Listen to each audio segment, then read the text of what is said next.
Subhanallah walhamdulillah wala ilaha illallah wallahu akbar. Subhanallah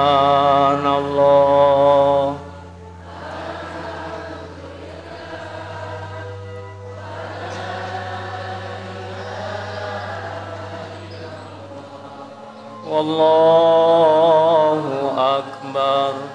Subhanallah walhamdulillah wala ilaha illallah wallahu akbar. Subhanallah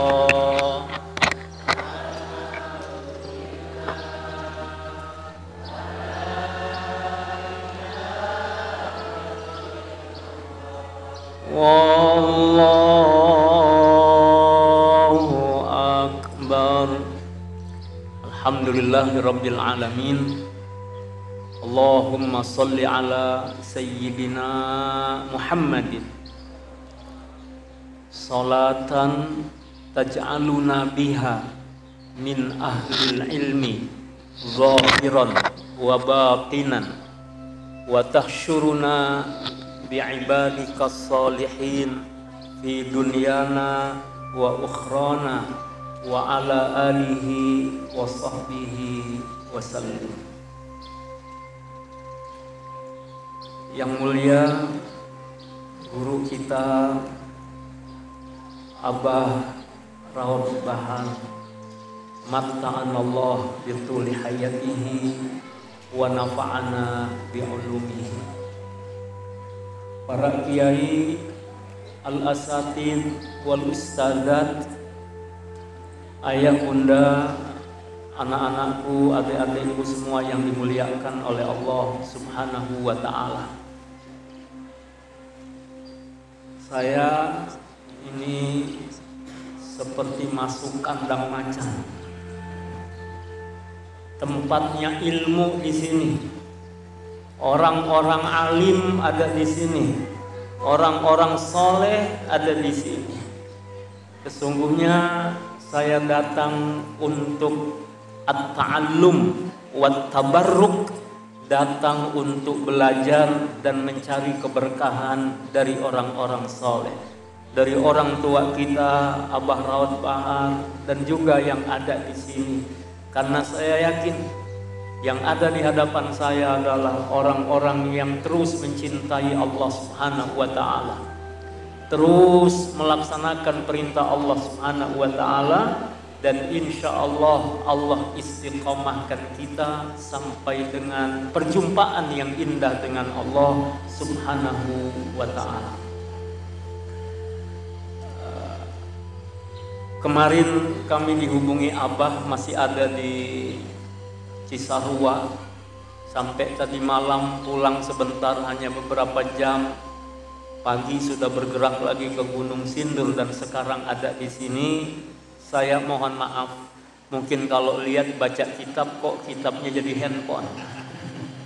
Kitabnya nggak biasa, ya. Mohon maaf, saya buka dari PDF yang ada di handphone ini karena saya belajar juga dulu dari guru kami Al-Maghfurlah Kiai Haji Dr. Ahmad Lutfi Fathullah, ya, cucu dari Guru Mukni Jakarta, di mana kata beliau, kalau saya ngajar bawa kitab yang banyak, kitabnya tebal-tebal, gimana bawanya saya? Kata beliau, ini mah beliau bukan saya. Beliau akhirnya bagaimana? Beliau pikirkan bagaimana kitab yang banyak itu dikumpulkan supaya nggak repot bawanya. Akhirnya dipindahin kemana? Dipindahin ke handphone. Jadi mau ratusan kitab, mau ribuan kitab sekarang udah bisa di-download di HP. Walaupun tetap kalau saya mah ngaji mah enaknya pegang kitab beneran gitu. Kitab yang tertulis, kenapa? Gampang nyoret-nyoretnya. Nah, Tapi ala kulli hal hari ini ya saya pegang pakai HP.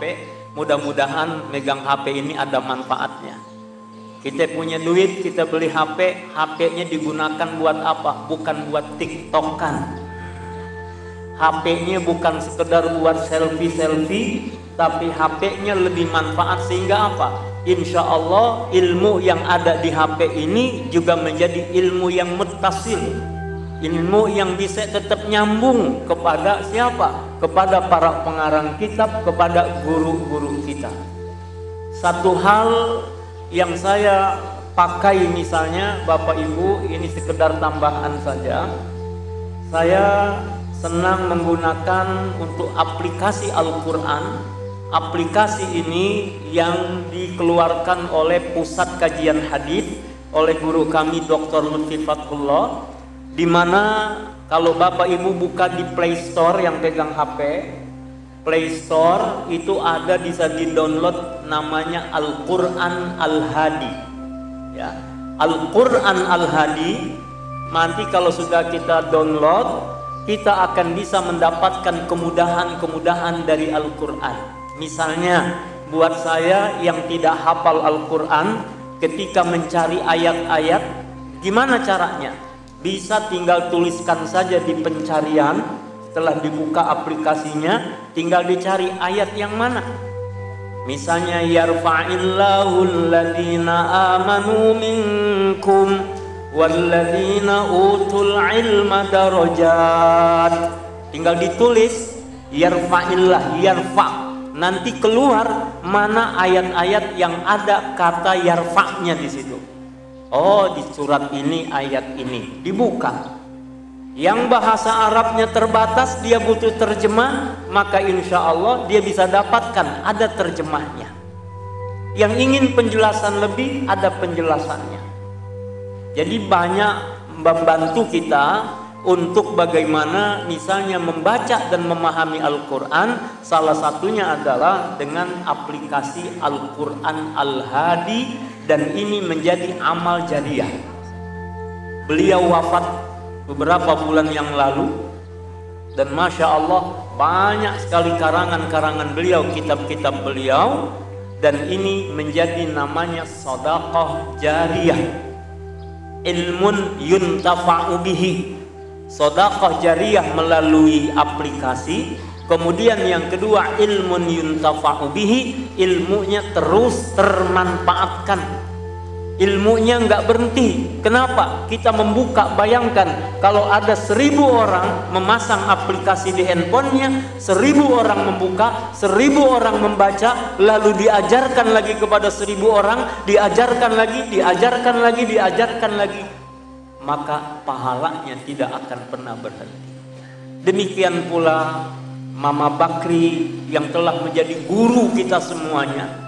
Beliau mendidik para muridnya, para santrinya, terutama putra-putra beliau, keturunan beliau, zuriat beliau. Lalu kepada siapa? Para guru mengajar lagi, punya santri lagi, punya santri lagi, punya santri lagi. Masya Allah, ilmu yang gak pernah berhenti dan pahala yang tidak akan pernah terputus. Baik, ini mengawali saja. Insya Allah saya membacakan dari kitab Mukhtarul Ahadits An-Nabawiyah yang disusun oleh Syekh Ahmad Al-Hashimi, ya, Mesir. Nah, Syekh Ahmad Al-Hashimi menyusun kumpulan hadis baginda Rasulullah sallallahu alaihi wasallam itu secara alfabetik. Alfabetik itu artinya menurut urutan hijaiyah. Tidak kurang dari 2000 hadis beliau kumpulkan dalam kitabnya Mukhtarul Ahadits An-Nabawiyah. Dari 2000 hadis itu memang tidak disebutkan sanadnya, hanya matannya saja. Dan itu kemudian dari matan, misalnya dari huruf alif, alif hurufnya, kemudian dari mulai matan dari alif, ba, ta, sa, jim, ha, kho, dan selanjutnya, maka ini memudahkan buat orang yang membaca dari matan. Nah, siang ini insya Allah saya kutipkan dari salah satu hadis Rasulullah Sallallahu Alaihi Wasallam dari huruf kha.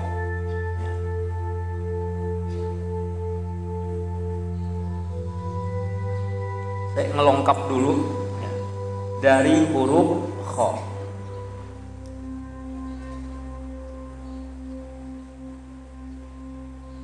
Kalau di kitab ini halamannya halaman 73.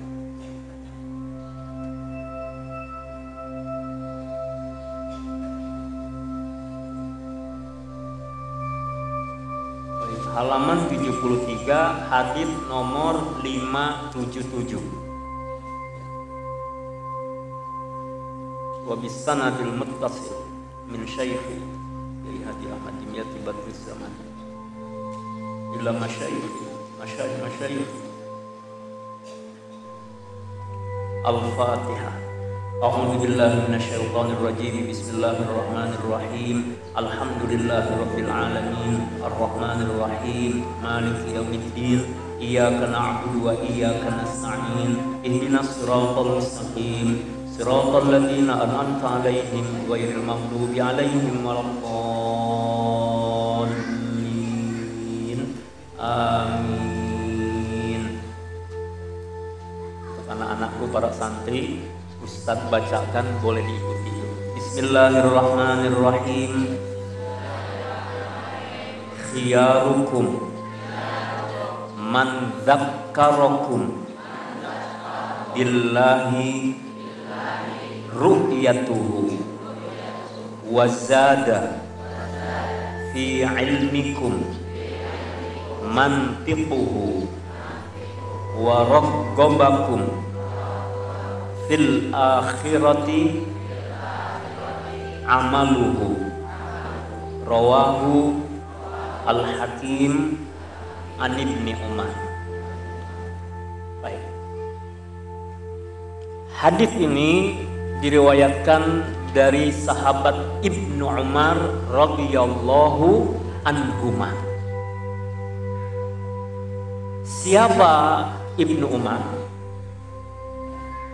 Ibnu Umar nama aslinya adalah Abdullah, ya, Abdullah bin Umar. Maaf untuk para kiai, ini mah hanya buat anak-anak santri saja. Kira-kira siapa yang tahu kenapa kalau kita mendoakan Abdullah bin Umar radhiyallahu anhuma, sementara kalau mendoakan Umar bin Khattab radhiyallahu anhu? Abdullah bin Umar radhiyallahu anhuma, Umar bin Khattab radhiyallahu anhu. Siapa yang bisa jawab? Ini ada yang merah.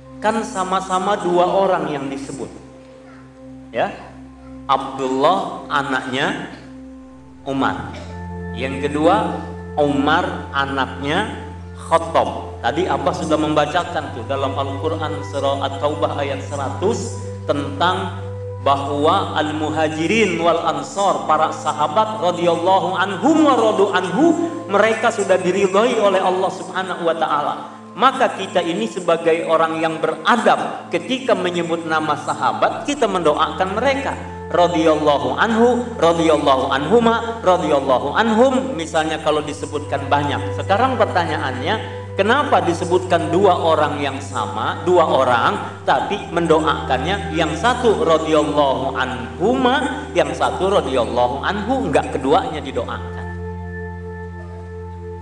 Baik, sebenarnya yakin daripada tahu semuanya. Begini,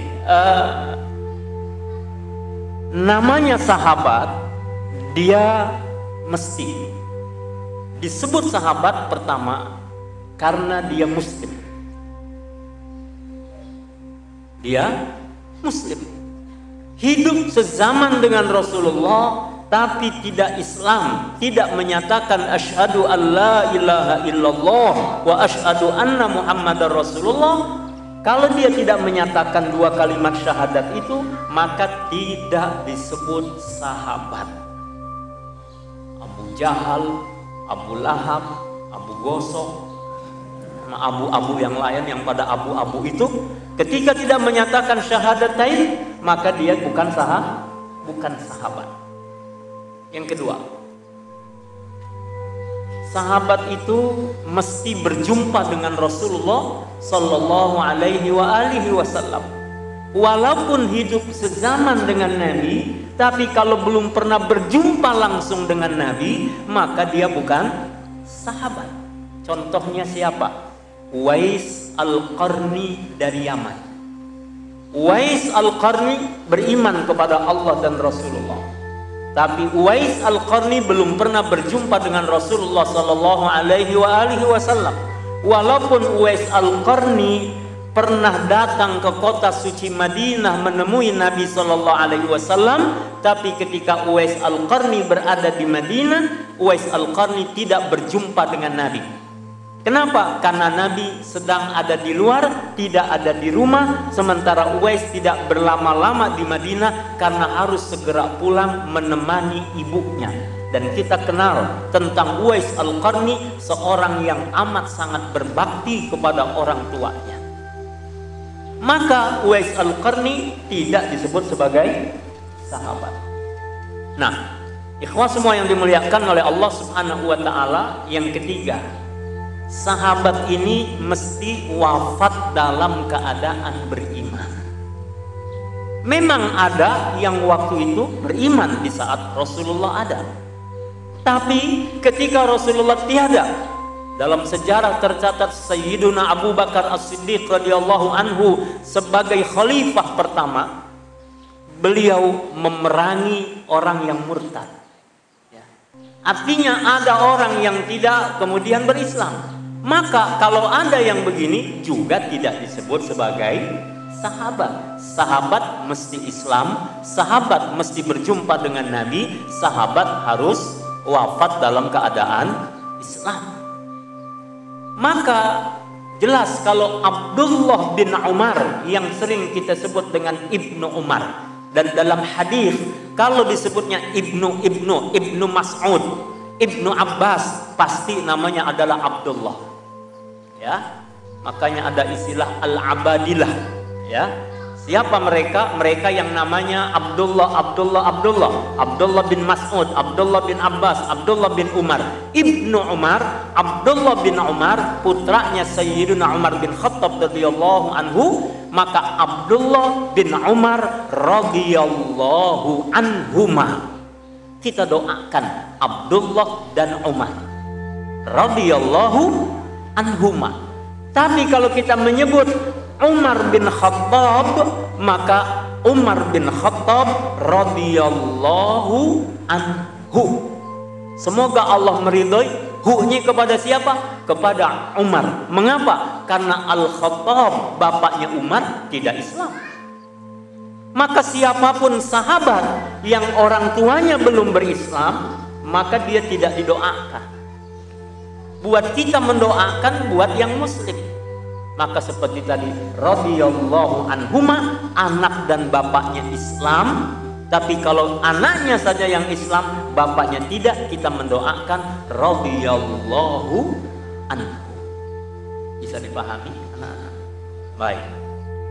Baik ikhwah semua yang dimuliakan oleh Allah Subhanahu wa taala. Kemudian hadis ini au kama qala Rasul sallallahu alaihi wasallam, khiyarukum man dzakkarakum billahi ru'yatuhu. Khiyarukum, sebaik-baik kalian, man adalah orang, dzakkarakum billah, yang mengingatkan engkau kepada Allah, ru'yatuhu, melihatnya. Artinya orang yang terbaik di sisi Allah adalah orang yang kalau kita melihat dia, maka membuat kita mengingat Allah. Ini menunjukkan apa? Bapak Ibu yang dimuliakan oleh Allah, anak-anakku semuanya, hendaknya kita punya penampilan yang baik. Itu yang Abah sebut tadi, orang soleh. Orang soleh, orang yang akan mendapatkan warisan bumi ini. Walaqad katabna fiz zaburi min ba'di dzikr annal arda yarithuha ibadiyas salihun. Dunia ini Allah jadikan warisan buat siapa? Buat orang-orang soleh. Yang tadi Abah menyebutkan, kalau kita belum dapat warisan dunia ini, hidupnya susah, gelisah, banyak masalah. Barangkali kita harus kembali menata kesolehan kita. Dan lihat orang-orang soleh biasanya penampilannya asyik-asyik. Orang soleh penampilannya enak dipandang. Maaf, walaupun bukan hanya fisiknya. Hari ini kita bisa belajar dari mana? Dari Abah. Lihat Abah, ganteng terus. Saya kalau melihat Abah minder juga. Usia jauh saya, usia saya jauh dari Abah. Tapi kalau sama Abah, aduh, nggak ada apa-apanya. Mulai dari ujung kepalanya dengan imamahnya yang rapi, bajunya apa, jamnya, handphonenya. Wah, Abah kalau kemana-mana, belum lagi kalau pakai jas, sama surbannya gagah. Kayaknya masih banyak yang mau juga. Abah cuma pakainya satu saja ya. Padahal tadi kalau Abah pakai wiridnya, oh banyak yang kesemsem itu. Masya Allah, ya, subhanallah, subhanallah. Nah, siapa orang yang terbaik? Ya, khiyarukum man dzakkarakum billahi ru'yatuhu. Penglihatan kalian kepadanya membuat kalian ingat Allah. Ada orang kalau begini, itu adalah orang terbaik. Maaf, kalau cuman ganteng doang, ada yang sebel kan sama orang ganteng. Kalau cuman modal cantik doang, ada juga laki-laki yang sebel sama orang cantik. Kenapa? Karena nggak mau sama dia. Kalau cuman fisik, tapi lihat fisiknya orang-orang yang mengingat Allah, dia dekat dengan Allah, orang-orang soleh, baru ngelihat memandang dia saja, kita sudah senang dan ingat kepada Allah Subhanahu wa Ta'ala. Makanya maaf buat para ulama, buat orang-orang ahli ilmu, penampilan harus baik. Itu kami dengar dulu dari Mama Bakri begitu ya Abah ya. Pakai jubah putih, naik kuda putih, gagahnya luar biasa. Kenapa? Karena ahli ilmu harus menunjukkan penampilan yang terbaik. Untuk apa? Sehingga orang yang melihat dia bukan memandang gantengnya, cantiknya, tapi mengingat Allah Subhanahu wa Ta'ala. Man dzakkarakum billahi ru'yatuhu. Pakaian yang bagus, nggak mesti mahal, yang penting keren. Cuman biasanya yang keren yang nggak tentu juga sih ya. Saya punya jam, alhamdulillah, mereknya Casio, dikasih orang. Saya pakai cincin juga, ini Casio, dikasih orang. Kenapa? Sekali lagi Bapak Ibu, saat kita sudah nggak mikirin dunia, Allah yang memberikan dunia kepada kita. Man lam yudabbir yudabbar lahu. Man lam yudabbir dabbarallahu lahu. Siapa yang udah nggak mikirin dunia, maka dipikirkan dunia untuknya. Ikhwah semua yang dimuliakan oleh Allah Subhanahu wa Ta'ala, dengan penampilan, maaf, juga bukan buat sombong-sombongan. Apakah dengan jam kemudian harus berbangga diri? Ya ini mah nggak seberapa, ada jam yang lebih mahal daripada ini. Kemarin saya dikasih tahu cincin, orang punya cincin batunya bagus, warna biru, batu safir. Itu katanya nggak kurang dari 50 juta. Padahal mah kelihatannya biasa, itu batunya sekali begini-begini 50 juta. Kalau kita punya cincin yang segitu, mungkin jalannya juga begini-begini terus. Sampai nanya sayur, berapa itu harganya? Wah, pakai begini juga ya. Allahu Akbar. Itu ada jam, saya dikasih tahu juga kemarin ada orang wafat, jamnya dikumpulin 8 dibagi anak-anaknya semuanya, dan kebagian satu-satu persis. Tapi ada satu lagi jam yang nggak dibagi. Bapak Ibu tahu berapa harganya? 500 juta. Waktu itu, waktu beliau beli 500 juta. Dan ternyata dicek kembali harganya sekarang sudah naik di atas 1 miliar. Mau dapat begitu? Mau jam mahal atau mau surga? Kalau gitu lupakan jamnya. Oh, pinter itu ya, yang pinter dua-duanya mau. Baik. Khiyarukum man dzakkarakum billahi ru'yatuhu. Sehingga kita ini berpenampilan, mohon maaf, bukan ingin mendapat pujian manusia, bukan cuma dipandang pakaiannya, penampilannya. Ndak. Tampilkan, niatkan diri kalian berpenampilan baik untuk apa? Supaya kalau ada orang yang memandang kita, bukan lagi memuji membesarkan kita, tapi ia membesarkan Allah Subhanahu wa ta'ala. Baik, itu yang pertama. Jadi khiyarukum man dzakkarakum billahi ru'yatuhu. Yang kedua, wazada fi ilmikum mantiquhu. Wazada, dan menambah, fi ilmikum, pada ilmu kalian, mantiquhu, omongannya, perkataannya menambah ilmu buat kalian. Maka khiyarukum siapa? Khiyarukum adalah yang kalau ada dia berbicara, bicaranya menambah pengetahuan buat kita. Nah, inilah yang disebut dengan ulama tadi yang Abah sebut. Ulama, lihat Abah duduk sebentar bersama dengan kita, berapa banyak yang kita rekam dalam pikiran kita, berapa banyak yang kita masukkan dalam hati kita, padahal sebentar tadi Abah duduk di sini. Begitulah khiyarukum man zada fi ilmikum mantiquhu. Kalau dia bicara, maka bicaranya menambah ilmu.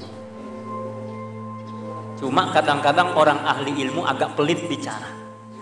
Mengapa? Karena bicaranya benar-benar ilmu dan dia bicara tidak mau sembarangan.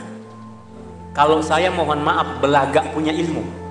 Tapi kalau orang yang punya ilmu beneran, lihat Imam Malik ditanya puluhan pertanyaan, cuman 3 yang dijawab. Nggak dijawab sama beliau yang kenal, dengan mengatakan apa? Nggak tahu. Padahal siapa yang tidak mengakui keilmuan Imam Malik? Ilmunya luar biasa. Sampai orang-orang bertanya kepada Imam Malik, ya Imam, bima ballagta ma balagha minal ilm.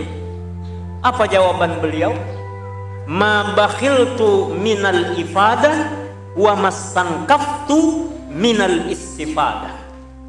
Aku ini enggak pelit memberikan faedah, dan aku juga tidak menahan diriku untuk mendapatkan faedah. Memberi faedah, mengambil faedah. Maka buat para ahli ilmu tidak boleh pelit dengan ilmunya. Hendaklah dia berikan ilmunya. Dan maaf, ilmu kita kadang-kadang juga punya kekurangan. Maka istifadah, kita mengambil ilmu, mengambil manfaat dari orang lain. Imam Malik begitu. Jadi kalau kita sudah sombong dengan ilmu, maaf Bapak Ibu, seberapa kuat sih hafalan kita? Hafalannya hebat, jempol 2 kita kasih, tapi dia sakit gigi aja. Mending sakit gigi atau sakit hati? Mendingan enggak dua-duanya. Ya, sakit hati enggak enak, sakit gigi juga enggak enak. Nah, artinya apa? Hafalan kita bisa melemah, ilmu kita kadang-kadang bisa kita lupa. Maka apa? Ambillah selalu memberi manfaat dan mengambil manfaat. Maka orang yang baik sekali lagi adalah kalau dia ngomong, omongannya itu berisi, omongannya itu ada ilmunya, omongannya membuat kita menambah pengetahuan. Itu orang yang baik di sisi Allah Subhanahu wa ta'ala. Lalu yang ketiga, Bapak Ibu, anak-anakku semua yang dimuliakan oleh Allah Subhanahu wa ta'ala, wa raghabakum fil akhirati amaluhu, dan memotivasi kalian. Raghaba fi, membuat kalian senang, ya, membuat kalian senang. Apa? Amaluhu, amalan orang itu membuat kalian senang dengan akhirat, memotivasi kita supaya kita berbicara tentang akhirat. Artinya kalau kita ngelihat amalan orang itu baik, kita pun termotivasi untuk melakukan amalan yang baik, jadi mikirnya akhirat. Nah, kalau ada orang kayak begini, maka dia adalah termasuk orang terbaik di sisi Allah Subhanahu wa ta'ala. Bapak Ibu, anak-anakku semua yang dimuliakan oleh Allah Subhanahu wa ta'ala, amalan boleh dilakukan sembunyi-sembunyi, boleh dilakukan terang-terangan. Terang-terangan, hati-hati, riya bisa menyusup. Sembunyi-sembunyi juga waspada, hati-hati, ada yang namanya ujub, kita bangga diri. Jangan kita katakan selalu orang yang amalan terang-terang, oh riya dia, belum tentu. Sebagaimana orang yang amalannya sembunyi, apakah kita bilang selalu ikhlas ya, murni betul-betul? Belum tentu. Kita tidak usah memikirkan orang, tapi kepada diri kita. Saat kita beramal dalam sendirian, fisirri, dalam keadaan tersembunyi orang lain nggak lihat, kita benar-benar ikhlas dan kita berusaha jangan sampai ada ujub dalam diri kita. Lalu ketika kita beramal fil alaniyah, dalam keadaan terang-terangan, juga hati-hati jangan sampai ada riya. Tapi bagaimana kalau kita mengumumkan amalan-amalan kita? Tinggal bagaimana hati kita. Innamal a'malu binniyat. Karena boleh jadi amalan kita, orang melihat kita, kemudian orang lain ikut beramal soleh juga. Ini namanya menularkan amal soleh. Ya tadi itu, siapa orang yang baik? Man raghabakum fil akhirati amaluhu, yang amalannya membuat kalian cinta akhirat. Menularkan amal positif itu adalah perlu. Kalau hari ini ada orang yang katakan kalau sedang melakukan sesuatu di shoot, direkam, di upload, boleh, ndak apa-apa, yang penting lurusnya. Kenapa boleh jadi? Gara-gara melihat kita juga begitu. Maaf, kalau orang kaya bersedekah wajar dong, karena dia punya lebih. Tapi kalau ada orang miskin bersedekah, apalagi sedekahnya banyak, apakah kita nggak merasa pengen seperti dia bisa bersedekah banyak? Belum lama viral di media, ada orang pemulung, kerjaannya datang ke Jakarta mengutin sampah. Tapi setiap kali mengutin sampah, dia jual sampah itu, dia sisihkan. Buat apa? Dia rencanain sampai 2 tahun dia kumpulin. Buat apa? Bisa berkurban, dan dia kurban seekor kambing, dan kambingnya yang paling bagus. Kalau orang kaya berkurban bahkan bukan hanya kambing, sapi, mungkin kita biasa-biasa saja. Tapi orang miskin, dia berkurban buat dirinya saja, rumahnya saja biasa-biasa, tapi membuat dia cinta Allah Subhanahu wa ta'ala, maka amalan itu mendorong orang lain untuk juga ikut bersedekah, maka ini adalah amalan yang baik. Maka iklankan kebaikan-kebaikan tanpa riya, tanpa ujub, supaya orang lain bisa ikut ketularan kebaikannya. Tapi juga sembunyikan amalan-amalan kita kalau kita khawatir amalan kita ini menjadi cacat karena kotornya hati kita. Kalau emang belum mampu menjaga hati, boleh jadi sembunyi-sembunyi saja, tidak perlu diupload. Jam 3 kan ada yang udah update status, alhamdulillah jam 3 udah bangun. Kirain orang lain belum bangun apa? Padahal orang lain membaca berarti orang lain udah bangun duluan gitu.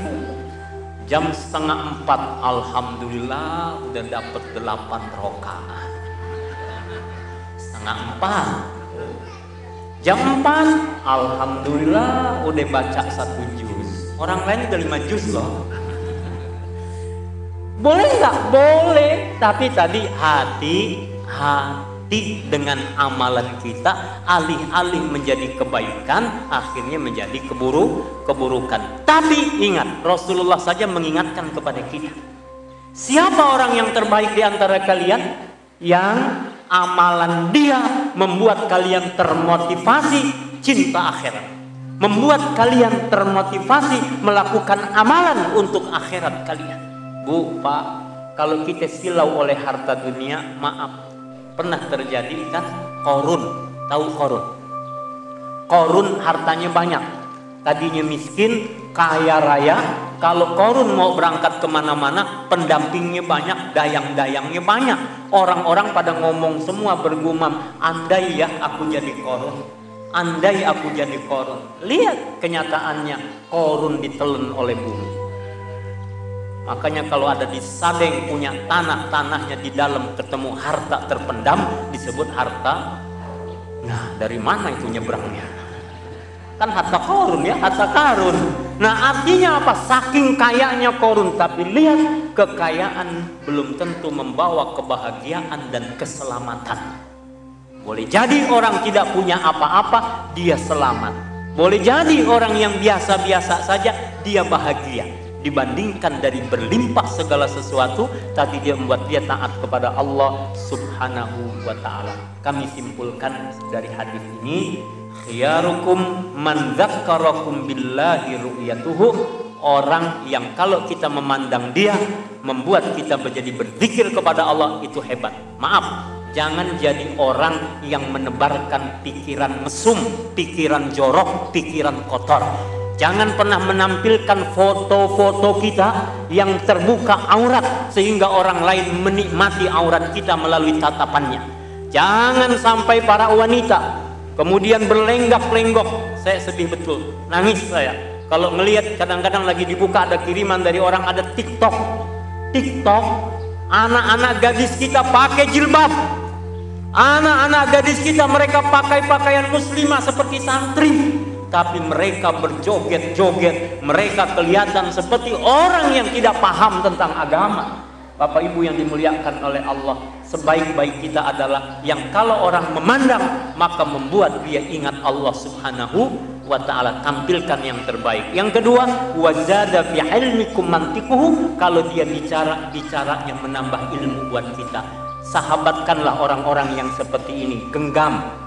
Bersahabatlah dengan ulama, bersahabatlah dengan ahli ilmu, bersahabatlah dengan pecinta ilmu. Termasuk anak-anakku para santri, jadikan teman dekat kalian orang yang tamak dengan ilmu. Hirus, dia benar-benar pengen dapat ilmu yang banyak. Jangan temenin yang malas. Yang malas ajak supaya semangat, tapi cari teman yang membuat kita benar-benar cinta kepada ilmu. Dan yang ketiga tadi, waraghabakum fil akhirati amaluhu, dan selalulah melihat positif amal-amal orang lain sehingga kita terdorong juga untuk melakukan amal soleh itu, sehingga kita juga selamat dan insya Allah mendapatkan akhirat yang terbaik.